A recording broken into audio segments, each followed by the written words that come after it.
नमस्कार दोस्तों, हमारे यूट्यूब चैनल दोस्तों मोबाइल केयर में आप सभी को स्वागत करते हैं।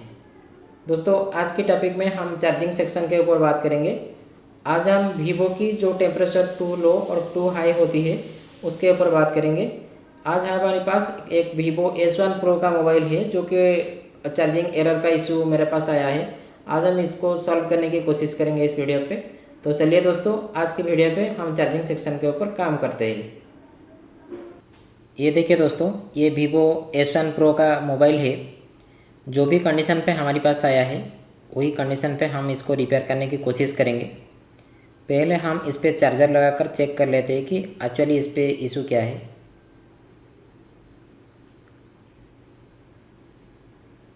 इस पर टेम्परेचर टू हाई का इशू है। जो टेक्नीशियन भाई ने हमारे पास इसको सेंड किए हैं, उन्होंने इस पर जितने भी टेम्परेचर के सेक्शन पर जितना काम होना चाहिए वो सब कुछ कर लिए हैं। यानी कि इसका थर्मिस्टर को चेंज कर चुके हैं और सीसी बोर्ड भी चेंज कर चुके हैं, बैटरी भी चेंज कर चुके हैं, लेकिन ये प्रॉब्लम सॉल्व नहीं हुआ।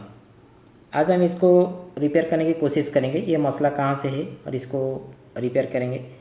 पहले हम इस पर एक ओरिजिनल सीसी बोर्ड डाल के चेक कर लेते हैं, क्योंकि ओरिजिनल सीसी बोर्ड से ही हम कंफर्म हो जाएंगे कि इस पे जो मसला है एक्चुअली ये प्रॉब्लम सीसी बोर्ड से है या फिर अदरवाइज सेक्शन पे है। अभी फ्रेश सेट आ रहा है तो डबल डेकर ही आ रहा है, और बाकी सब जितने भी वीवो ओप्पो पे वो सब कुछ काम होने के बाद ही आता है। अभी सीसी बोर्ड डालने के बाद इसको चेक कर लेते हैं। ये देखिए, सीसी बोर्ड मेरे पास ओरिजिनल था, इस पर डालने के बाद भी वही सेम इशू है। तो ये मसला एक्चुअली कहाँ से है, और इसका सीसी बोर्ड भी काम भी हुआ है। तो मेरा सीसी बोर्ड पे भी वही मसला है, और इसका जो सीसी बोर्ड लगा था उसके भी वही मसला है। तो चलिए पहले कुछ स्टडी ले लेते हैं, उसके बाद काम करते हैं। तो पहले हम दोस्तों कुछ थियोरिकल नॉलेज के बारे में बात कर लेते हैं। आज हमारे पास जो वीवो S1 प्रो आया है उस पर टेम्परेचर टू हाई का जो इशू है इसको सॉल्व करने की कोशिश करेंगे। Temperature too high, temperature too low का जो इशू आता है वो एक्चुअली कहाँ से आता है और इसका सलूशन कैसे किया जाए, आज हम इस वीडियो पे डिस्कस करेंगे। तो टेम्परेचर टू हाई और टेम्परेचर टू लो, इसके और भी जितने भी सेक्शन है इसके लिए, इन सब का अभी बात कर लेते हैं। बैट आईडी क्या है? बैट आईडी का मतलब बैटरी आइडेंटिफिकेशन। बैटरी आइडेंटिफिकेशन का मतलब आपका बैटरी को जो आइडेंटिफाई करता है उसको बैट आईडी बोला जाता है। बैट टीएच का मतलब बैट थर्मिस्टर, यानी कि आपकी बैटरी पर एक थर्मिस्टर लगती है या फिर पीसीबी में भी एक थर्मिस्टर लगती है, इसको बैट थर्मिस्टर यानी कि टेम्परेचर रजिस्टर इसको बोला जाता है। इस बैट टीएच का मतलब बैट थर्मिस्टर या फिर बैट थर्मल रजिस्टर भी आप किसको बोल सकते हैं। थर्मिस्टर का मतलब थर्मल रजिस्टर। थर्मल रजिस्टर कितने प्रकार का होती है? दो प्रकार का होती है, एक पीटीसी आता है, एक एनटीसी आता है। पीटीसी क्या है? Positive temperature coefficient. एनटीसी क्या है? Negative temperature coefficient. पीटीसी कैसा काम करता है हमारी पीसीबी में, एनटीसी कैसा काम करता है। बैट आईडी क्या है? बैट आईडी हमारी पीसीबी में कैसा काम करता है। बैट टीएच जो थर्मिस्टर बैटरी थर्मिस्टर होती है हमारी मोबाइल सेक्शन पे कैसा काम करता है। टेम्परेचर टू हाई कैसे आता है, टेम्परेचर टू लो कैसे आता है, इन सब का डिटेल्स के साथ आज इस वीडियो पे बात करेंगे। तो चलिए, पहले तो आपको कम्प्लीटली मैंने आइडेंटिफाई कर दिया कि जो थर्मिस्टर होती है, जो बैट आईडी होती है, जो बैट टीएच होती है, जो थर्मिस्टर कितने प्रकार की होती है, ये सब के बारे में अभी हमने बात कर ली है। अब हम बात करेंगे चार्जिंग सेक्शन के ऊपर। एक्चुअली जो बैट आईडी टीएच कैसे काम करता है, चार्जिंग टू हाई और चार्जिंग टू लो ये कहाँ से आती है।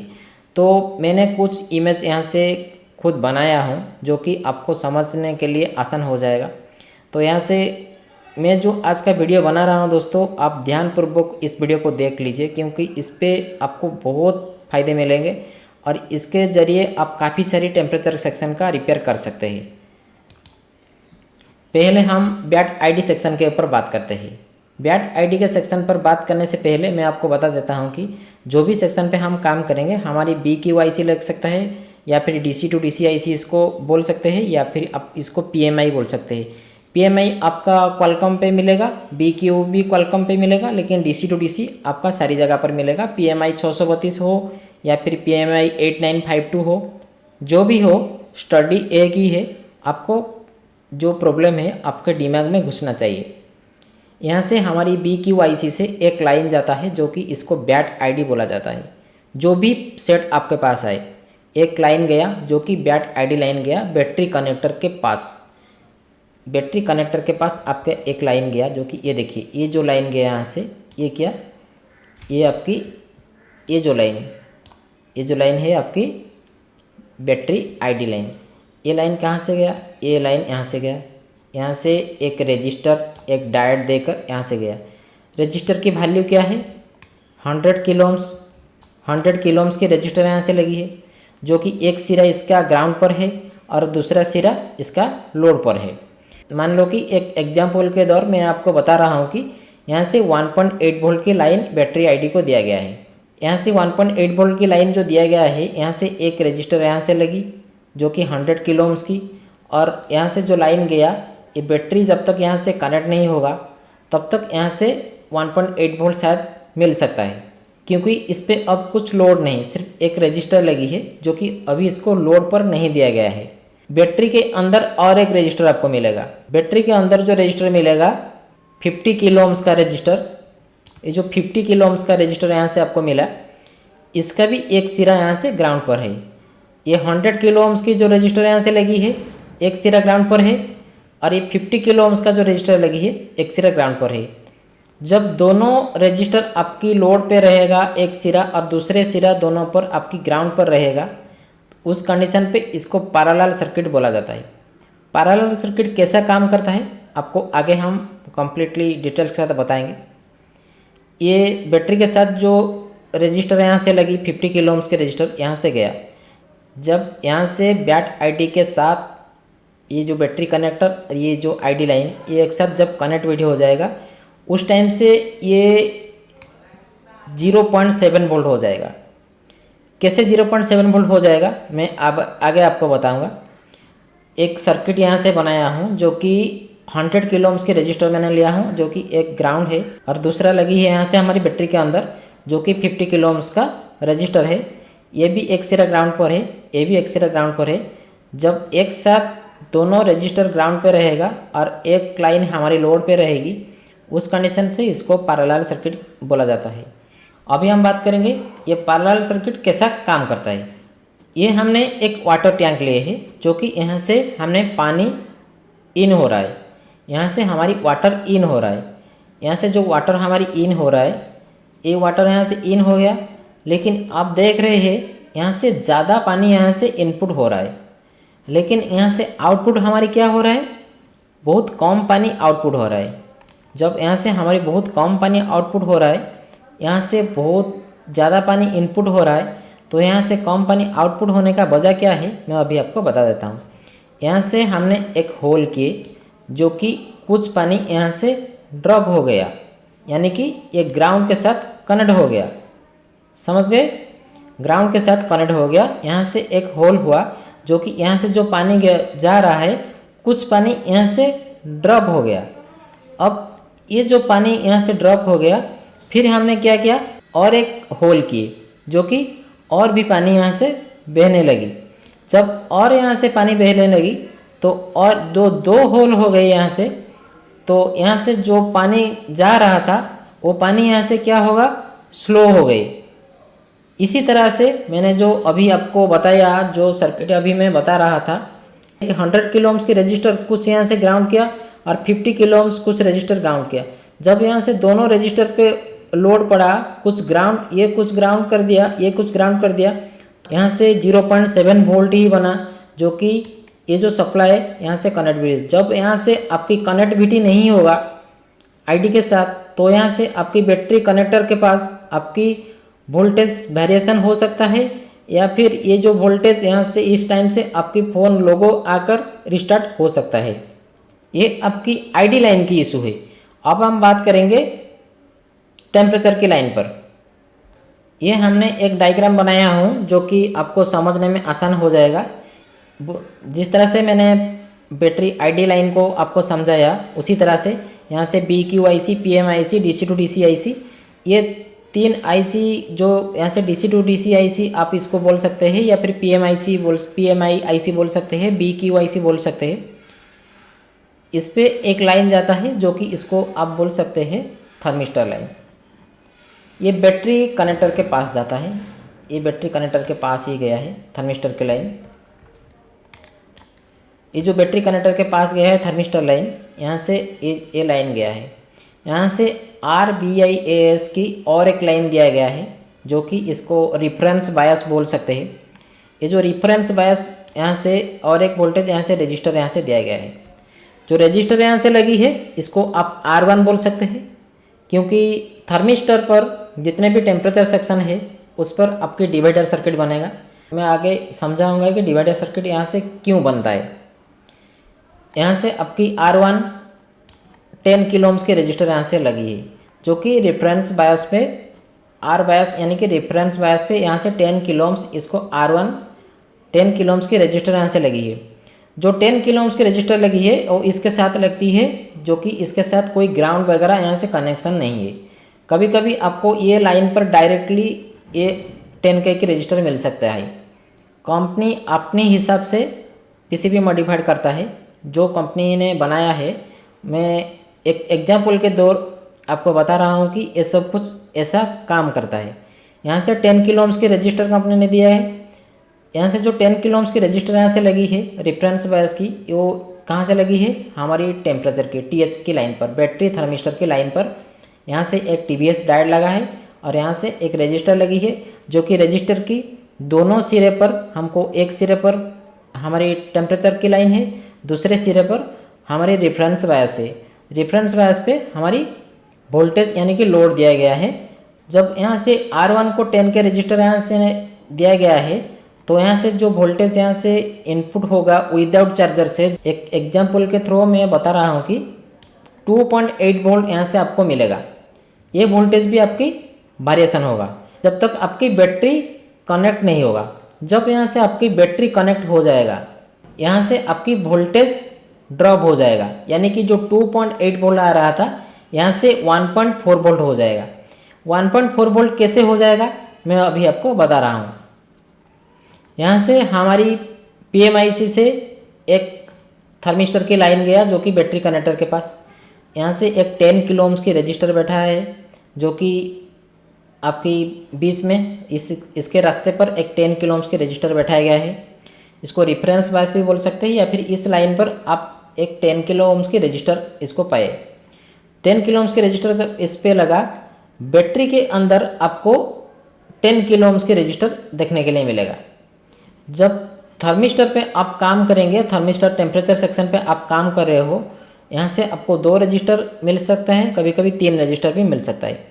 जो 2 या 3 रजिस्टर मिल सकता है इसके ऊपर बात करेंगे। एक R1 मिल गया, एक R2 मिल गया। जब यहाँ से एक R1 मिल गया और एक R2 मिल गया, R1 का जितना वैल्यू है R2 का भी वही सेम वैल्यू है, क्योंकि ये डिवाइडर सर्किट बनाया गया है। मैंने एक डिवाइडर सर्किट पहले कुछ दिन पहले एक वीडियो डाला था जो कि डिवाइडर सर्किट के ऊपर बात किया था। जब यहाँ से हमने 3.8 वोल्ट इंजेक्ट किए और एक सिरा ग्राउंड पे रहा और दूसरा सिरा सीरीज पे रहा, जो कि एक साथ यहाँ से वोल्टेज जाकर यहाँ से 4.7 वोल्ट 4.7K का रजिस्टर, यहाँ से 4.7K का रजिस्टर, यहाँ से दोनों रजिस्टर को यहाँ से हमने दिए और एक रजिस्टर हमारी ग्राउंड के साथ कनेक्ट था और दूसरा सीरीज के साथ कनेक्ट था। यानी कि ये जो 2 रजिस्टर यहाँ से कनेक्ट था, यहाँ से जो लोड हमारी आउटपुट हुआ वो हमारी 50% हो गया। आप देख रहे हैं ये जो 3.8 वोल्ट यहाँ से आउटपुट होगा, यहाँ से 1.9 वोल्ट होना चाहिए, जो कि मैंने 1.8 वोल्ट कर दिया, कोई इशू नहीं। यहाँ से 1.8 वोल्ट आउटपुट हुआ। 1.8 वोल्ट कैसे आउटपुट हुआ, ये डिवाइडर सर्किट। आप अगर डिवाइडर कैलकुलेटर यूज़ करेंगे तो आपको पता चल जाएगा कि R1 और R2 को एक सिरा ग्राउंड पे रहेगा और दूसरा सिरा आपकी लोड पे रहेगा, यानी कि एक लोड पे रहेगा और एक VIN यानी कि वोल्टेज इनपुट होगा। उस कंडीशन पे आपकी ये जो डिवाइडर सर्किट है ये 50% आपकी वोल्टेज हो जाएगा। यानी कि जो R2 हमारी 10K रहेगा और हमारी R1 10K का रहेगा, ये हो जाएगा आपकी नॉर्मल रजिस्टर और ये हो जाएगा आपकी थर्मल रजिस्टर, ये हो जाएगा आपकी NTC, ये हो जाएगा आपकी नॉर्मल रजिस्टर। जब यहाँ से NTC होगा तब NTC कैसे काम करता है और ये टेम्परेचर जो आप प्रॉब्लम आता है वो कहाँ से आता है, इसको आगे हम बात करेंगे। ये जो कनेक्शन आया यहाँ से 2.8 वोल्ट का कनेक्शन आ गया यहाँ से। जब यहाँ से फिर एक बार यहाँ से हमारी बैटरी का जो लाइन गया था, वो बैटरी का लाइन यहाँ से कनेक्शन हो गया उसके साथ। जो यहाँ से 10K का रजिस्टर ग्राउंड के साथ कनेक्ट है और दूसरा सीरीज के साथ लोड पे कनेक्ट है। तो यहाँ से वोल्टेज कितना हुआ, 1.4 वोल्ट हो गया। जब यहाँ से आप बैटरी कनेक्ट करेंगे उस टाइम से अगर इसको वोल्टेज को काउंट करेंगे, मान लो कि आप इसको विदाउट बैटरी से चेक कर रहे हैं तो 2.8 समथिंग या कुछ इस तरह से वोल्टेज आकर वेरिएशन हो रहा है। बैटरी लगाकर उस टाइम से चेक कर लेंगे तो आपको पता चल जाएगा कि ये लाइन पे हमारी इशू है या नहीं है। तो ये तो था हमारी टेम्परेचर सेक्शन की बैटरी कनेक्टर के पास। अभी हम बात करेंगे हमारी एनटीसी रजिस्टर कैसा काम करता है और हमारी पीटीसी रजिस्टर काम कैसा करता है। ये सब के बारे में अभी हम बात करेंगे। इतना तक तो आप समझ गए होंगे कि बैटरी का टेम्परेचर सेक्शन पे डिवाइडर सर्किट काम करता है और हमारी आईडी सेक्शन पे हमारी पैरेलल सर्किट काम करता है। तो अभी हम आगे जाएंगे और आगे हम देखेंगे कि हमारी एनटीसी रजिस्टर कैसे काम करता है। यहाँ से हमने 1.8 वोल्ट लिए हैं और एक यहाँ से एक नॉर्मल रजिस्टर बैठाया है 100 किलो ओम्स की, जो कि मैंने जब पहले इसको अभी आपको बताया था कि टेम्परेचर सेक्शन कैसे काम करता है, जो अभी मैंने आपको बताया था। ये देखिए, ये दोनों रजिस्टर का वैल्यू सेम है। जब यहाँ से दोनों रजिस्टर का वैल्यू सेम है तो उस टाइम से आपकी वोल्टेज आधा हो जाता है। यहाँ से हमने एक 1.8 वोल्ट की सप्लाई लिए है, जो कि एक नॉर्मल रजिस्टर बैठाया है, और दूसरा 100 किलो ओम्स की रजिस्टर यहाँ से लिए है, जो कि ये एनटीसी है। एनटीसी का मतलब नेगेटिव टेम्परेचर कोफिशिएंट, जो कि नेगेटिव टेम्परेचर कोफिशिएंट मतलब ये कैसे काम करता है नेगेटिव टेम्परेचर कोफिशिएंट हम आगे बताएंगे। ये एक सिरा इसका ग्राउंड पर है। जिस तरह से हमने डिवाइडर सर्किट आपको बताया था कि डिवाइडर सर्किट कैसा काम करता है, ये डिवाइडर सर्किट पे एक सिरा ग्राउंड पर गया और दूसरा सिरा आपकी लोड पर गया, जो कि 100 किलो ओम्स की यहाँ से रजिस्टर लगी है। लेकिन ये एनटीसी है। कभी कभी ये आपको बैटरी के अंदर भी देखने के लिए मिलेगा, कभी कभी ये आपको पीसीबी में मिलेगा। पीसीबी में कभी कभी एक मिलेगा, बैटरी के अंदर भी एक मिलेगा। कभी कभी आपको 3 रजिस्टर मिलेंगे, कभी कभी 2 रजिस्टर मिलेंगे। अभी अभी नया फ़ोन पे आपको 3 रजिस्टर मिलेंगे, जो कि पीसीबी में भी ये एनटीसी मिलेगा और आपको बैटरी पर भी एनटीसी मिलेगा। एनटीसी मतलब नेगेटिव टेम्परेचर कोफिशिएंट। ये कैसे काम करता है, ये जो दोनों रजिस्टर यहाँ से कनेक्टिविटी हुआ, इसका लोड पर आपको क्या मिलेगा, यहाँ से 0.9 वोल्ट मिलेगा, क्योंकि यहाँ से 1.8 वोल्ट की जो लाइन दिए गए हैं, यहाँ से एक 100 किलो ओम्स की नॉर्मल रजिस्टर लगी और एक 100 किलो ओम्स की थर्मल रजिस्टर लगी। यहाँ से 0.9 वोल्ट की एक थर्मल सेंस लाइन बनाया, जो कि सीपीयू को दिया गया है। जो सीपीयू को ये जो लाइन इसको सीपीयू को दिया जा सकता है या फिर पीएमआईसी को दिया जा सकता है। ये लाइन इसको क्यों दिया गया है और इस पे जो टेम्परेचर का एरर आता है वो क्यों आता है, हम इसको अभी कम्प्लीटली क्लियर कर देते हैं। यहाँ से हमारी 1.8 वोल्ट यहाँ से नॉर्मल रजिस्टर के थ्रू आया, उसके साथ हमने एक एनटीसी लगाया, जो कि negative temperature coefficient thermal register. यहाँ से हमने एक थर्मिस्टर लगाया, इसको टेम्परेचर रजिस्टर आप बोल सकते हैं, थर्मल रजिस्टर बोल सकते हैं। यहाँ से हमने एक थर्मिस्टर लगाया है, उसके साथ उसके बीच में हमारी लोड है। यानी कि जब यहाँ से 1.8 वोल्ट दिया गया है, हमने एक 100 किलो ओम्स की थर्मल रजिस्टर लिए है और एक 100 किलो ओम्स की नॉर्मल रजिस्टर लिए है। उसका बीच में हमारी 0.9 वोल्ट ही बनेगा। ये देखिए, ये 0.9 वोल्ट ही बनेगा, क्योंकि हमने 1.8 वोल्ट लिए है। डिवाइडर सर्किट के हिसाब से हमारी जब 2 रजिस्टर एक साथ हमारी एक ही वैल्यू का होगा और एक रजिस्टर हमारी ग्राउंड के साथ कनेक्ट रहेगा, उस टाइम से हमारी लोड आधा हो जाता है, यानी कि 0.9 वोल्ट यहाँ से हमको मिल जाता है। जब यहाँ से 0.9 वोल्ट मिलता है, ये जो 0.9 वोल्ट यहाँ से हमको मिलता है, इस लाइन को हम टीएस लाइन बोलते हैं, यानी कि थर्मल सेंस लाइन। जो थर्मल सेंस लाइन यहाँ से जाती है, ये सीपीयू या पीएमआईसी को हमारी जाती है। जो सीपीयू हमारी पीएमआईसी को जाता है, इसका काम क्या है और इसके वजह से हमारे टेम्परेचर का इशू फ़ोन पे जो आता है उसका इसके साथ क्या संबंध है।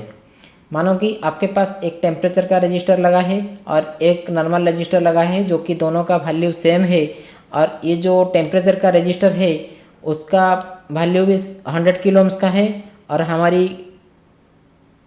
नॉर्मल रजिस्टर का वैल्यू भी 100 किलो ओम्स का है। ये एनटीसी है, यानी कि नेगेटिव टेम्परेचर कोफिशिएंट। एनटीसी का काम क्या है और पीटीसी का काम क्या है अभी मैं बताता हूँ। ये 0.9 वोल्ट यहाँ से इसीलिए आया क्योंकि ये डिवाइडर सर्किट है और ये हमारी थर्मल सेंस लाइन है। जब ये रजिस्टर को हमने हीटिंग किए, ये नेगेटिव टेम्परेचर जब हमारी हीट होता है, जब हमारी नेगेटिव टेम्परेचर, जब हमारी एनटीसी हीट होता है, ये आपको बैटरी के अंदर पे भी देखने के लिए मिलेगा और हमारी मोबाइल सर्किट में भी, पीसीबी में भी देखने के लिए मिलेगा। ये जो रजिस्टर जब हीट होता है, एनटीसी का काम है उसका जो वैल्यू है वो नीचे तरफ गिराता है। यानी कि 100 किलो ओम्स की अगर आपकी एनटीसी लगी हुई है, जब इसको हीटिंग दिया जाता है या फिर ये हीट होता है, उस कंडीशन पे ये 90 के, 80 के, 70 के इस तरह से इसका वैल्यू ये गिराने लगता है। जब इसका वैल्यू गिरता है तब इस पे जो वोल्टेज है ये 0.9 वोल्ट से ये गिरने लगता है। यानी कि इस पे जो हमारी आउटपुट लाइन होती है, जो हमारी डिवाइडर सर्किट जिस तरह से बनाया है, जब इस पे 90 के हो जाएगा, इस पे 0.8 वोल्ट हो जाएगा।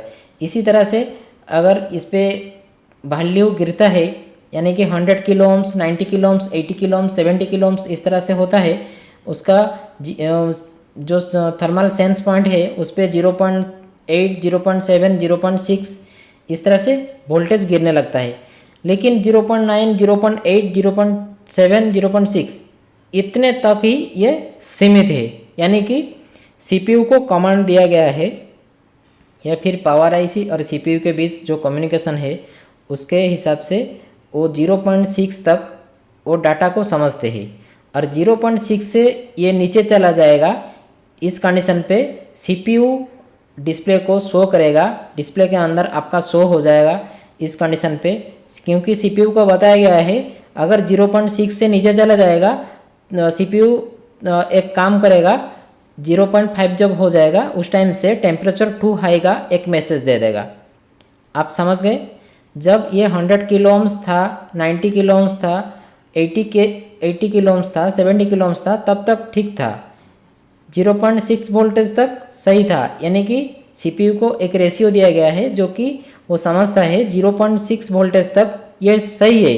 लेकिन जब ये 0.6 से नीचे चला जाएगा, यानी कि 0.5 हो जाएगा, उस टाइम से टेम्परेचर टू हाई हो जाता है। क्यों हो जाता है? क्योंकि सीपीयू समझ लेता है कि आपका जो नेगेटिव टेम्परेचर कोफिशिएंट, यानी कि जो एनटीसी लगी हुई है, जो थर्मल रजिस्टर, वो काफ़ी ज़्यादा गर्म हो रहा है, जिसके वजह से हमारी वोल्टेज ज़्यादा ही ड्रॉप हो गया है, जो कि ये एक्स्ट्रा ज़्यादा ही हाई हो गया है उसका टेम्परेचर।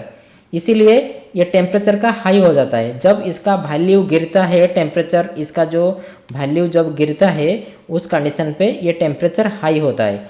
जब 100 kilo ohms, 90 kilo ohms, 80 kilo ohms होता है तब इस पे टेम्परेचर हाई होता है। मानो कि आपके पास एक सेट आए जो कि आप इसका एनटीसी को फाउंड कर नहीं पा रहे, तो उस कंडीशन पे आपकी एसएमडी हो या फिर सोल्डरिंग आयरन की मदद से इसको थोड़ी सी हीट कर देंगे। और एक आपको सिंपल तरीके से बता देता हूँ, ये सब रजिस्टर आपको देखने के लिए मिलेगा एक सिरा ग्राउंड पर, और इसका वैल्यू हमेशा 50 किलो ओम्स से ज़्यादा रहेगा। ऐसा नहीं बोल रहा हूँ कि 50 किलो ओम्स, कभी कभी 10 किलो ओम्स भी हो सकता है, लेकिन एक सिरा आपकी ग्राउंड में 100% रहेगा। जो एक सिरा ग्राउंड पे रहेगा उस टाइम से आप समझ लेना कि उसके आसपास ही आपकी टेम्परेचर रजिस्टर लगी है। जो टेम्परेचर रजिस्टर लगी है उसको और एक फाइंड करने की और एक तरीका है। मान लो कि इस पर आप सोल्डरिंग आयरन थोड़ी सी लगा दिए, पेस्ट लगाकर, उस कंडीशन पे आप इसका वैल्यू चेक करेंगे। ये अगर 10 किलो का होगा, ये नीचे गिरकर 7 के, 8 के, 6 के हो जाएगा। फिर जब इसको आप सोल्डरिंग आयरन हटा देंगे, उससे जो वैल्यू था धीरे धीरे से कूलिंग होने के टाइम पे वही सेम वैल्यू से चला आएगा। उसके हिसाब से आपको पता चल जाएगा कि ये हमारी टेम्परेचर रजिस्टर है। टेम्परेचर टू लो कब आता है? अब देखिए, यहाँ से हमारी ये जो दोनों रजिस्टर यहाँ से लगी हुई है, ये दोनों रजिस्टर लगने के बाद हमारी एक डिवाइडर सर्किट बना जो कि हमारी 50% वोल्टेज डाउन हो गया था। मानो कि इस रजिस्टर यहाँ से नहीं होगा, ये जो रजिस्टर है यहाँ से नहीं होगा या फिर ओपन हो जाएगा, या फिर ये लाइन हमारी ब्रेक हो जाएगा। जब ये लाइन हमारी ब्रेक हो जाएगा या ये फिर हमारी मिसिंग हो जाएगा ये रजिस्टर, या फिर ओपन हो जाएगा, इस कंडीशन पे ये जो 1.8 वोल्ट यहाँ से हमारे डायरेक्ट चला जाएगा। जब यहाँ से 1.8 वोल्ट डायरेक्ट चला जाएगा या फिर 0.9, 1.0, 1.1 या फिर इसका वैल्यू जब बढ़ जाएगा या फिर 100 किलो ओम्स, 200 किलो, 300 किलो इस तरह से हो जाएगा, 1.2, 1.3, 1.4 तक, जब 1.3 तक ये सही रहेगा। सीपीयू को भी ये भी कमांड दिया गया है, जब तक 1.3 वोल्ट तक आएगा इस पे, इस जगह पर, उस कंडीशन पर सीपीयू कुछ भी रेस्पॉन्स नहीं देगा। जब ये 1.4 वोल्ट हो जाएगा यानी कि ये ज़्यादा हाई हो जाएगा, 500-600 के हो जाएगा या फिर ओपन हो जाएगा, या फिर ये तो ओपन होने के बाद ये 1.8 वोल्ट डायरेक्ट चलाएगा, इस पर कोई लोड वगैरह और नहीं रहेगा। अगर ये 600-700 के हो जाएगा, ये जो वोल्टेज है 1.4 वोल्ट से ज़्यादा हो जाएगा, उस कंडीशन पे सीपीयू क्या करेगा कि टेम्परेचर टू लो का एक मैसेज देगा, क्योंकि सीपीयू को पता चल जाएगा कि ये टेम्परेचर टू लो हो गया है, ये जो रजिस्टर है ये रजिस्टर अभी कूल होने लगा या फिर ये ओपन होने लगा। जब ये ओपन हो जाता है, इसका जो लोड है, अब लोड यहाँ से हट जाता है। जब ये हट जाता है यहाँ से टेम्परेचर टू लो हो जाता है। तो ये जो मसला था आपको समझ में आ गया होगा कि टेम्परेचर टू लो और टू हाई कहाँ से आती है और किस तरह से काम करते हैं। अभी हम रिपेयरिंग सेक्शन पर चले जाएंगे, क्योंकि हमको मोबाइल को रिपेयर करना था। ये तो ज़्यादा ही हमारी लंबा हो गया हमारी वीडियो में, इतना सोचा नहीं था, फिर भी डिटेल के साथ बताना था। तो अभी हम चेक कर लेंगे हमारी सीसी बोर्ड पे कितना काम हुआ है। ये हमारी सीसी बोर्ड है, इस पर जो भी काम हुआ है इसको साइड में रख लेते हैं, क्योंकि हमारी जो ओरिजिनल सीसी बोर्ड पे है उस पे भी वही मसला है, हमारी ये सीसी बोर्ड पे भी वही मसला है। तो सीसी बोर्ड पे अभी कुछ काम नहीं करेंगे। अगर हमको फॉल्ट नहीं मिला तो सीसी बोर्ड की तरफ जाएंगे, क्योंकि हमारी पास एक ओरिजिनल सीसी बोर्ड है। तो पहले हम फ्लेक्स को चेक कर लेते हैं, फ्लेक्स से कोई ट्रैक वगैरह मिसिंग तो नहीं हुआ है, क्योंकि वीवो S1 प्रो में फ्लेक्स के बीच में ही आपका थर्मिस्टर लगी है। शायद जो भी टेक्नीशियन को नहीं पता होगा, इस वीडियो के ज़रिए उनको भी पता चल जाएगा कि जो वीवो की फ्लेक्स होती है, जो चार्जिंग फ्लेक्स, वो चार्जिंग फ्लेक्स के बीच में ही उसका थर्मिस्टर होती है, और थर्मिस्टर भी यहाँ से चेंज हो चुका है। तो हम यहाँ से टाइम ज़्यादा वेस्ट नहीं करेंगे, हम पहले चेक कर लेते हैं कि थर्मिस्टर की वैल्यू यहाँ से क्या है। ये देखिए थर्मिस्टर यहाँ से जो वैल्यू यहाँ से दिखा रहा है 24 किलो ओम्स की जो वैल्यू यहाँ से दिखा रहा है, मेरे को लग रहा है कि थर्मिस्टर ख़राब है या फिर थर्मिस्टर की यहाँ से इशू है, क्योंकि इतना लो वैल्यू का थर्मिस्टर वीवो S1 प्रो में नहीं लगता है। यहाँ से थोड़ी सी हीटिंग करेंगे, हीटिंग करने के बाद हमको पता चल जाएगा कि एक्चुअली ये थर्मिस्टर है या फिर नॉर्मल रजिस्टर है। ये देखिए वही सेम मसला है, इसको हीट करने के बाद भी वही सेम रिजल्ट है। और एक बार इसको हीट करते हैं, इसको और एक बार हम हीट करने के बाद भी वही जितने भी 24 किलो ओम्स की रजिस्टर था वही सेम इशू है। यहाँ से हम कंफर्म हो गए कि ये थर्मिस्टर जो टेक्नीशियन भाई ने चेंज किए थे वो शायद सही तरह से चेंज नहीं किए थे, इस पर नॉर्मल रजिस्टर उन्होंने लगा दिए थे। ध्यान पे रखें दोस्तों, थर्मिस्टर के जगह पर नॉर्मल रजिस्टर लगाने से आपकी प्रॉब्लम कभी भी सॉल्व नहीं होगा। ये एक आपको एग्जाम्पल के लिए इस वीडियो को मैंने बनाया हूँ। मेरा वीडियो बनाने का मकसद था दोस्तों, आपको थर्मिस्टर लाइन या टेम्परेचर सेक्शन आपको कम्प्लीटली डिटेल्स दिया जाए। कोई भी आपके पास आता है रिपेयरिंग के लिए तो और रिटर्न ना जाए। तो अभी यहाँ से हम एक थर्मिस्टर लगाएंगे। थर्मिस्टर किस प्रकार का होता है और इसको कैसे चेक किया जाता है, अभी हम इसको बता देते हैं प्रैक्टिकल के साथ। अभी तो मैंने आपको थियोरिकल नॉलेज जितना मेरे पास था वो सब कुछ शेयर कर चुका हूँ। अभी यहाँ से इसको लगाएंगे, लगाने के बाद इसको कैसे चेक करेंगे इस वीडियो के ज़रिए बता देंगे।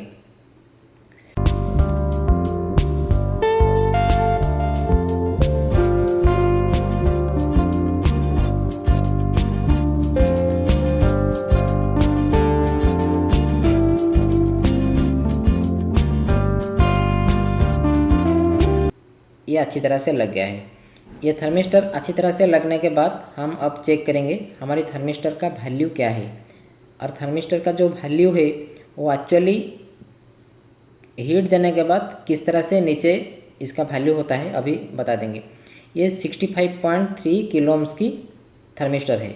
ये थर्मिस्टर है या नहीं है इसको कैसे चेक करेंगे। यहाँ से थोड़ी सी हमने सोल्डरिंग आयरन की मदद से हीट दिए। ये देखिए जब हीट दिए तो इसका वैल्यू नीचे चला आया था। जब यहाँ से कूलिंग हो रहा है ये फिर यहाँ से बढ़ रहा है।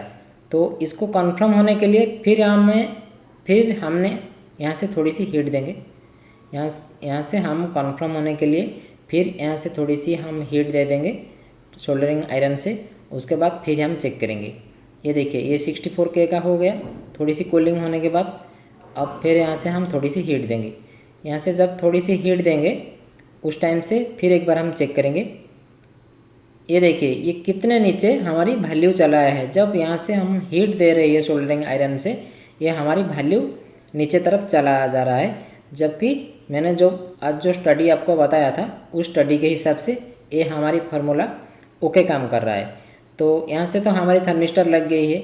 अब हम चेक करेंगे हमारी मोबाइल पे जो टेम्परेचर की इशू था वो एक्चुअली सॉल्व हो गया या फिर इसका अदरवाइज सेक्शन कुछ इशू है। क्योंकि इसका पावर सेक्शन पर भी काम हुआ है, इसका हमारी सीसी बोर्ड पे भी काम हुआ है। ये सब कुछ बाद में चेक करेंगे। पहले हम चेक करेंगे हमारी मसला जो प्रॉब्लम था वो प्रॉब्लम सॉल्व हो गया है या नहीं हुआ। क्योंकि कभी कभी छोटा छोटा प्रॉब्लम भी हम अगर मदरबोर्ड को चारों तरफ काम कर लेंगे तब भी सॉल्व नहीं होगा।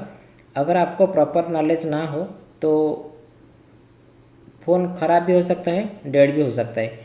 अब ये कंडीशन पे हम इसको चेक करेंगे हमारी प्रॉब्लम जो था चार्जिंग एरर का इशू वो एक्चुअली सॉल्व हो गया है या नहीं हुआ।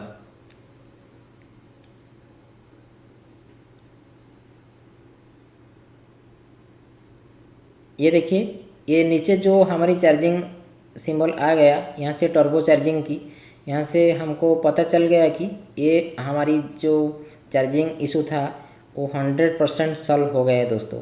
ये छोटी सी प्रॉब्लम था एक थर्मिस्टर की वैल्यू इनबैलेंस की वजह से ये मसला आ रहा था। तो आज के लिए इतना है दोस्तों, फिर मिलेंगे एक नेक्स्ट वीडियो पे।